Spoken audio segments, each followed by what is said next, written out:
Admiral Kethrix adjusted his ceremonial sash as he stepped through the crystalline doors of New Washington's diplomatic center. His four eyes blinked in sequence, adjusting to Earth's particular sunlight that streamed through the towering windows. The building itself represented the merger of human and galactic architectural styles. Clean lines of traditional human design merged seamlessly with the flowing crystalline structures preferred by most spacefaring species. "Welcome, Admiral Kethrix," the human attendant greeted him with a respectful bow. "Ambassador Chen will be available shortly. Would you care to tour our facilities while you wait?" The Admiral's translator produced a soft chime of agreement. As the ranking military observer for the Galactic Confederation, he had expected a more formal reception. However, he had learned that humans often conducted their most important business in surprisingly casual settings. The attendant led him through corridors lined with artistic representations of various species' first contact moments. Kethrix noted that humans had chosen to display their mistakes and successes with equal prominence, a peculiarity his species would never consider. A cacophony of sounds drew his attention. "What is that particular audio disturbance?" he inquired, his antennae twitching toward a brightly lit section of the building. "Ah, that's our recreation wing," the attendant explained. "We maintain various entertainment facilities for visiting dignitaries and their families. Currently, several young humans are using the simulator pods." Kethrix's interest piqued. He had read reports about human entertainment, but had yet to observe it directly. "Might we make a brief detour?" The recreation wing proved to be a fascinating display of organized chaos. Young humans darted between various electronic devices, their excitement manifesting in what Kethrix had learned to recognize as laughter. But it was the row of simulator pods along the far wall that captured his full attention. Inside one of the pods, a small human, clearly a child, was surrounded by holographic displays showing star charts, ship schematics, and real-time tactical data. Her fingers danced across the controls with practiced precision. "Remarkable," Kethrix murmured, stepping closer. "The complexity of these simulations appears quite advanced for recreational purposes." The attendant nodded proudly. "That's Sarah Chen, Ambassador Chen's daughter. She holds the current record for the Asteroid Belt Challenge." Kethrix watched as the young human executed a series of maneuvers that seemed oddly familiar. His inner eyelids flickered in surprise as he recognized the pattern. It was remarkably similar to an advanced evasive sequence taught at the Confederation's Elite Pilot Academy. "This is a game?" he asked carefully. "Stellar Command 2187. The attendant confirmed. "It's quite popular with children her age." Before Kethrix could respond, Sarah's simulator pod displayed a victory animation. She emerged, face flushed with triumph, and rushed to join her friends at another gaming station. The Admiral stood motionless, his mind racing. In those brief moments, he had witnessed a child casually manipulating spatial dynamics that his species had taken generations to master. More importantly, she had been smiling the entire time. "Perhaps," Kethrix said slowly, "we should postpone my meeting with the ambassador. I find myself quite interested in learning more about these recreational facilities." Admiral Kethrix settled into an observation chair specially designed for his species' unique posture. His attention remained fixed on Sarah Chen as she returned to the simulator pod for another session. The pod's exterior displayed her stats. Level 87. Fleet Commander rank, with over 3,000 hours logged in various space combat scenarios. The simulation began, and Kethrix's antennae quivered with interest. The scenario showed a dense asteroid field surrounding a dying star, a notoriously difficult navigational challenge. Sarah's fingers moved across the holographic controls with practiced ease, her small face set in an expression of intense concentration. "Would the young pilot object to an observer?" Kethrix asked the attendant, his universal translator adding polite undertones to the request. Sarah glanced up briefly and grinned. "Sure. Most aliens don't find our games interesting, though. They say they're too unrealistic." Kithrix moved closer, his four eyes focusing on different aspects of her control scheme. The holographic displays showed multiple information streams: shield harmonics, gravitational vectors, radiation levels, and weapon systems status. Each display updated in real time as Sarah's virtual ship weaved through the asteroid field. "Interesting approach," Kithrix commented as Sarah executed a complex spiral maneuver between two spinning asteroids. "You're using the gravitational wake to conserve fuel." "Yeah," Sarah responded enthusiastically, not taking her eyes off the displays. "If you time it right, you can ride the gravity waves like a surfer. Watch this." She adjusted her trajectory slightly, using the larger asteroid's rotation to slingshot her ship through a particularly narrow gap. Kithrix's inner eyelids flickered rapidly. He had seen this exact maneuver in classified combat footage from the Centauri conflict. "Where did you learn this technique?" he asked carefully. Sarah shrugged, her attention focused on aligning her ship for the next challenge. "Figure it out as you go. The physics engine in this game is super realistic. My friend Maria actually wrote a paper about it for science class." Kithrix watched in growing amazement as Sarah casually deployed tactics that would impress veteran commanders. She treated complex spatial calculations as intuitive movements, adjusting for variables that most pilots needed computers to track. The simulation suddenly shifted, introducing an unexpected solar flare. Sarah's reaction was immediate. She rolled her ship into the shadow of a larger asteroid, using its mineral composition to shield against the radiation, while simultaneously calculating a new route through the field. "Most impressive," Kithrix said, his translator barely able to convey his astonishment. "You handle crisis situations with remarkable composure." Sarah laughed, a sound that still fascinated the Admiral. "It's just a game.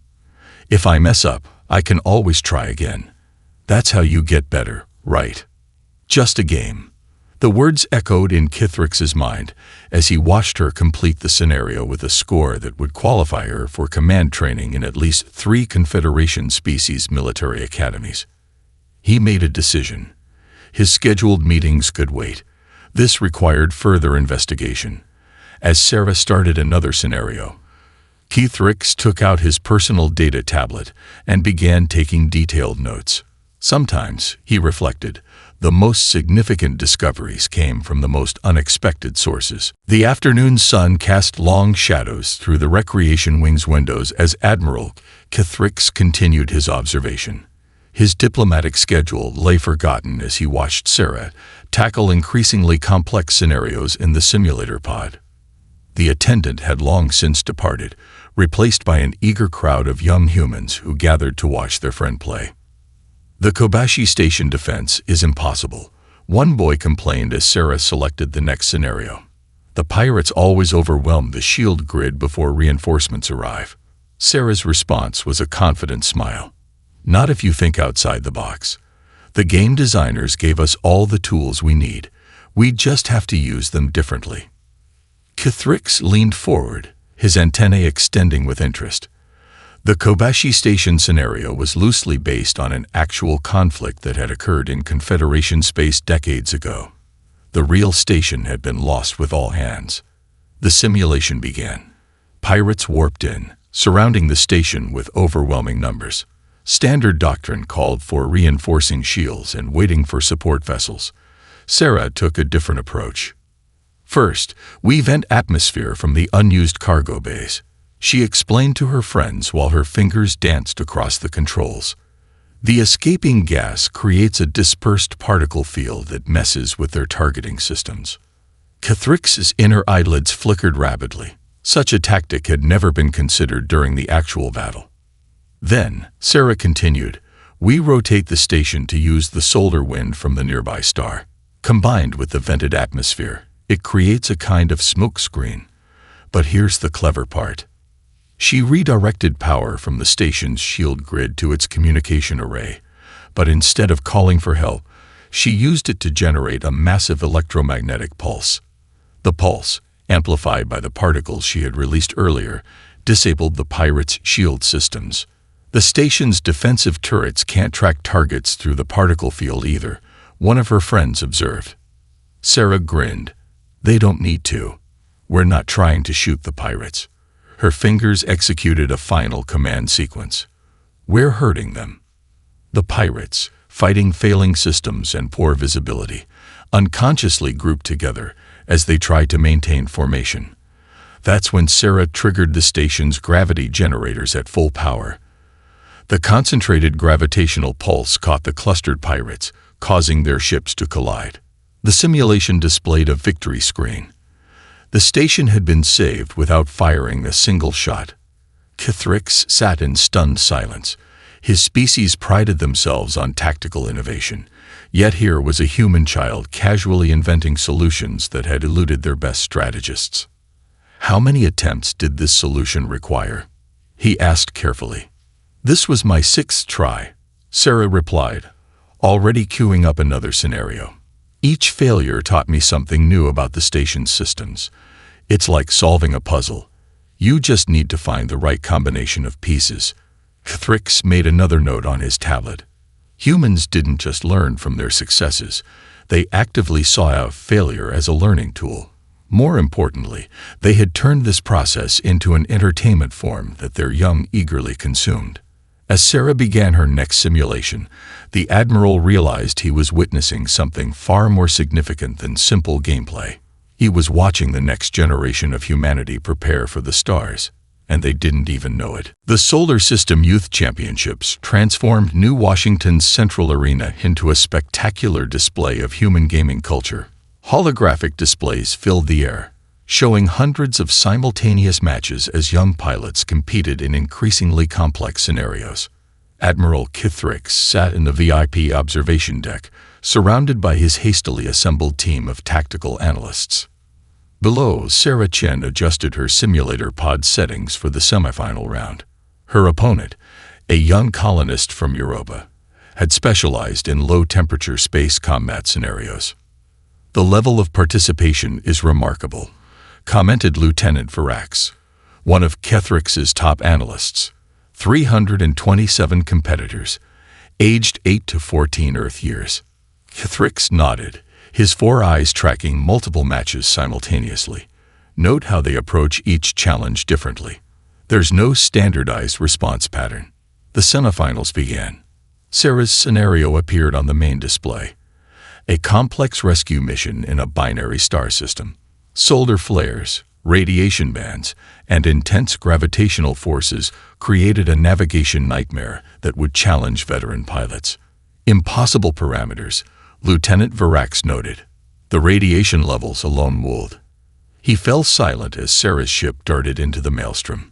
Instead of fighting the solar forces, she used them, creating a complex gravitational surfing pattern that her ship rode like a wave. Each flare became a boost, each radiation band a shield. She's treating chaos as an ally, Kithrix observed, his antennae twitching with excitement.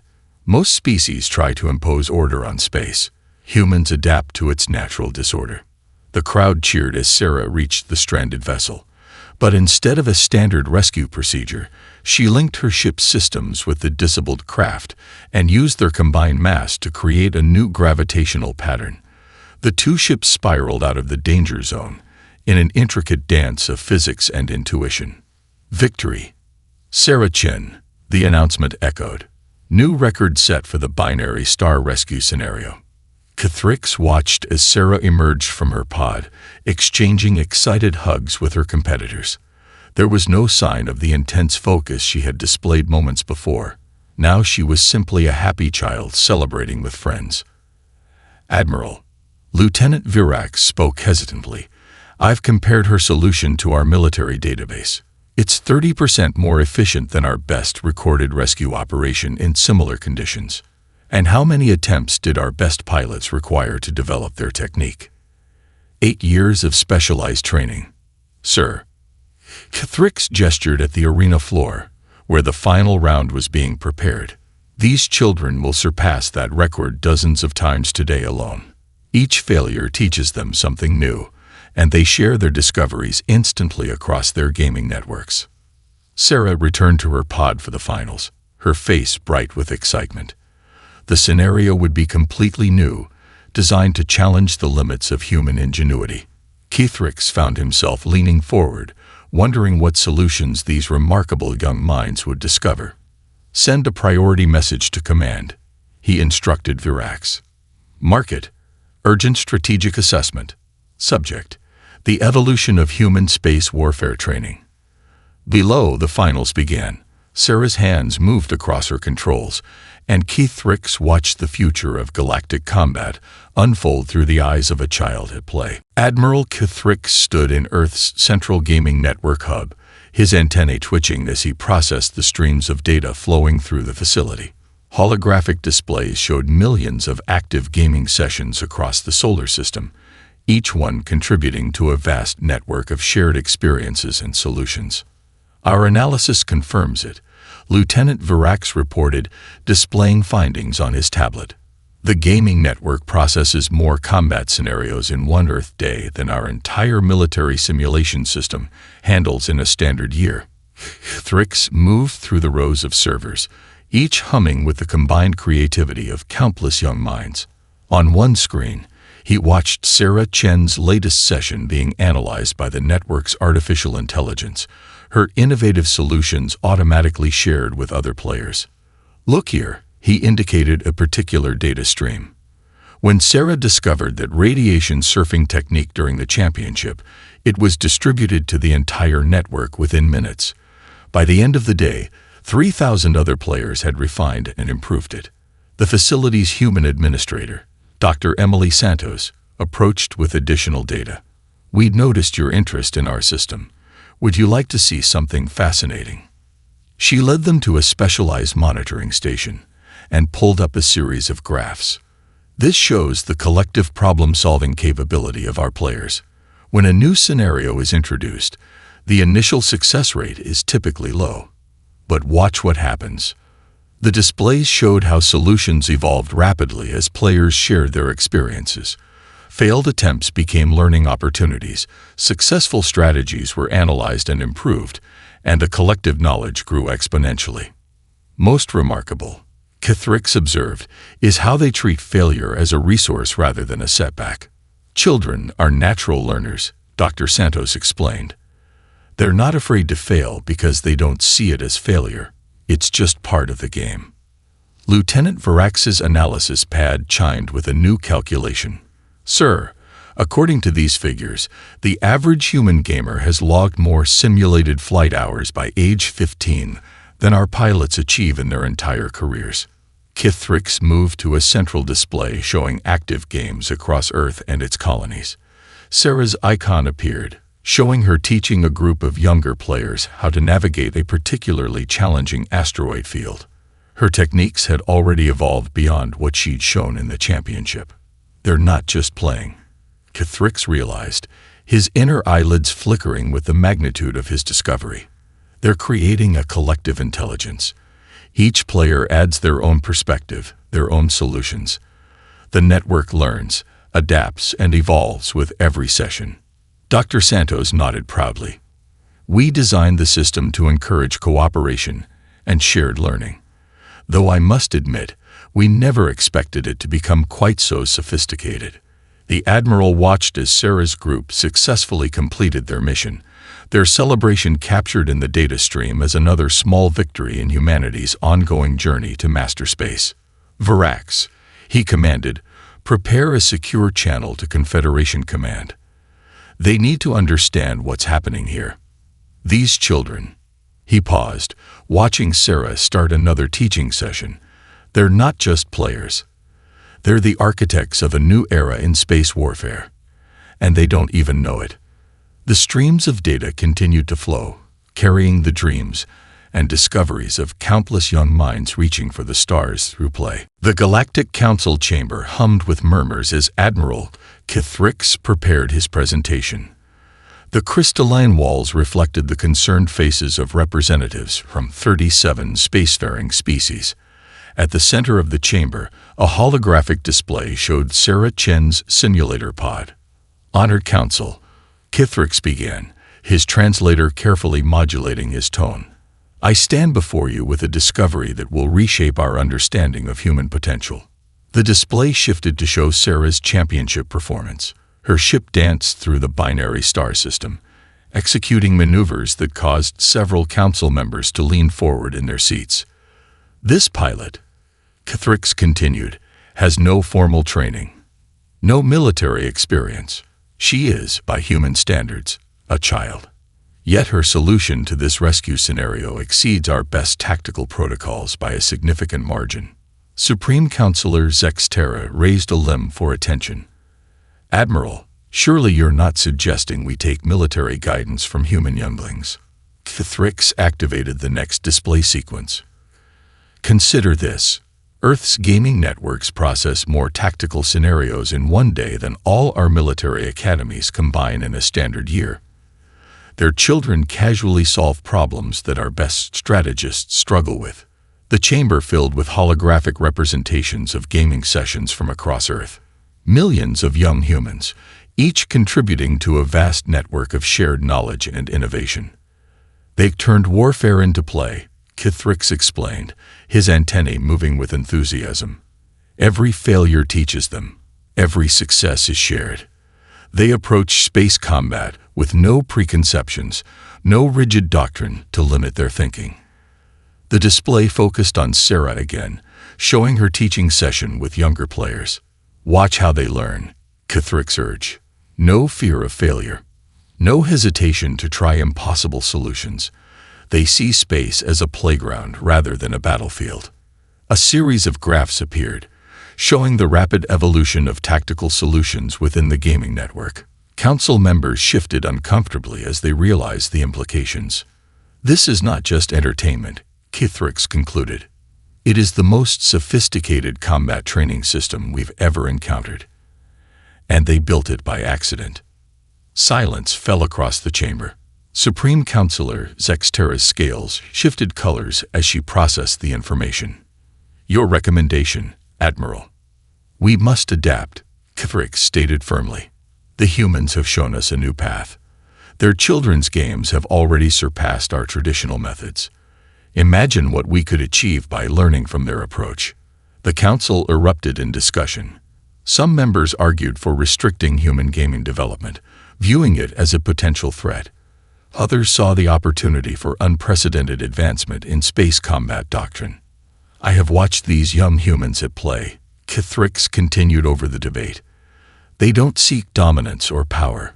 They seek understanding, improvement, and most importantly, they share their discoveries freely." The holographic display showed one final image. Sarah Chen emerging from her simulator pod, laughing with friends from a dozen different colonies.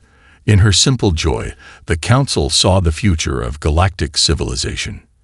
"The choice before us is clear," Cathrix concluded. "We can fear their potential, or we can learn from their example.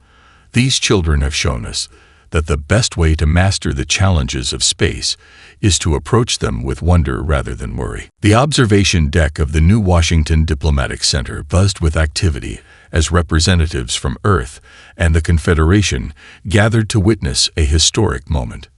Sarah Chen sat in her familiar simulator pod, but today it gleamed with new modifications. Crystalline interfaces merged with human technology. Admiral Cathrix stood beside Ambassador Chen, watching as Sarah began the first test of the integrated system. "Your daughter," he said softly, "has become the bridge between our civilization's understanding of space." The simulator hummed to life, its displays now showing both human and alien control interfaces. Sarah's eyes widened at the new information streams, but her excitement quickly overcame any hesitation. "The scenario is ready," announced Dr. Santos from her control station. "We've combined elements from both human and Confederation training programs." Sarah's hands moved across the familiar controls while learning to interpret the alien sensor data. The test scenario presented a complex rescue mission in an unstable nebula, a challenge that had stumped both human and alien pilots. "Notice how she integrates both approaches," Cathrix observed to the gathered officials. "She's using our sensor technology, but applying human intuition to interpret the data." The young pilot's solution proved revolutionary. Instead of following either human or alien doctrine, Sarah created something entirely new. She used the Confederation's precise gravitational mapping technology alongside human-style improvisational maneuvering. "Remarkable," whispered a Confederation tactical officer. "She's not just combining our methods, she's transcending them." As Sarah completed the scenario, setting a new benchmark for both species, Ambassador Chen turned to Kithrix. "What happens now?" "Now," Kithrix replied, his antennae moving in a gesture of satisfaction, "we learn from each other. Your daughter has shown us that our differences are not obstacles, they are opportunities." The next phase began immediately. Sarah's gaming group was joined by young pilots from 3 different alien species, each bringing their own perspectives to the simulator network. The children quickly overcame language barriers, communicating through the shared language of space and physics. "Look at how they solve problems together," Dr. Santos noted, monitoring the group's progress. "Each species brings unique insights, creating solutions neither of us would have discovered alone." Sarah emerged from her pod, immediately engaging in animated discussion with her new alien counterparts. They gathered around a holographic replay of her flight, each offering observations and suggestions. "This is more than just training," Kithrix observed. "We're watching the future of galactic society take shape. These children will grow up seeing space through each other's eyes." Ambassador Chen smiled as Sarah demonstrated a maneuver to her fascinated alien audience. "They don't see aliens and humans," she said. "They just see fellow pilots, fellow explorers." The simulation center had become a laboratory for a new kind of space exploration, one that combined the best aspects of all participating species. As Sarah and her companions eagerly began another scenario, Kithrix realized that his original discovery had led to something far more significant than military advancement. "We came looking for tactical advantages," he mused, watching the children work together. "Instead, we found a way to transcend our limitations by learning from each other." The future of galactic cooperation was taking shape, one game at a time. The graduation ceremony at the newly established Human Galactic Academy sparkled under the light of Earth's setting sun. The crystalline auditorium blended architectural styles from a dozen species, creating a space that represented the best of galactic cooperation. Sarah Chen, now 16, stood tall in her kitted uniform, a design that incorporated elements from both human and Confederation styles. Admiral Kithrix watched from the stage as she led her graduating class, the first group of pilots trained under the new integrated program. 3 years ago, Kithrix began his commencement address, his translator adding warm harmonics to his voice. "I watched a young human playing what I thought was merely a game. Today, I stand before the proof that sometimes the most profound discoveries come from the most unexpected sources." The graduating class represented 6 different species, each cadet trained in the combined wisdom of human intuition and alien technology. Sarah's original gaming group had expanded into an interstellar network of young pilots, all learning from each other's unique perspectives. "Your class has achieved something remarkable," Kithrix continued. "You have shown us that the path to mastering space lies not in rigid doctrine, but in the joy of exploration and discovery." Holographic displays showed highlights from their training. Human cadets learning precise Confederation navigational techniques, alien students adopting Earth's improvisational approach to problem-solving. Each group had grown stronger by embracing their differences. "As you receive your commissions today," Kithrix announced, "you become more than pilots. You are pioneers of a new age, where the boundaries between species fade before our shared love of the stars." Sarah stepped forward to receive her credentials, her smile bright with pride. The simulator pod where her journey began had been preserved in the Academy's museum, a reminder of how a child's game had changed the course of galactic history. "Commander Chen," Kithrix addressed her formally, using her new rank, "your first assignment awaits. The Confederation has commissioned a new class of exploration vessels, designed using principles developed by you and your fellow cadets." The holographic display revealed a sleek ship that combined human and alien engineering. Its bridge featured both traditional controls and the crystalline interfaces that Sarah had mastered in her training. The FSS Horizon, Thrix announced, first of the Friendship-class vessels. Her mission: to explore the galaxy using the combined wisdom of all our peoples. Her commander, Sarah Chen. The audience erupted in applause, their voices mixing with the harmonic expressions of multiple species. Sarah's parents beamed with pride as their daughter accepted her command, while her alien classmates added their own celebratory gestures. As the ceremony concluded, Sarah found herself back at the Academy's Simulator Center, now filled with a new generation of young pilots from across the galaxy. They watched in awe as she demonstrated the same passion for flying that had caught Kithrix's attention years ago. "Remember," she told them, her words translated into a dozen languages, "space isn't just a battlefield or a frontier. It's a playground, a puzzle, and a path that brings us all together." Above the Academy, the stars shone brightly, beckoning to a new generation of explorers who would face the challenges of space not as separate species, but as one united community, bound together by their shared dreams of the infinite possibilities that awaited them among the stars.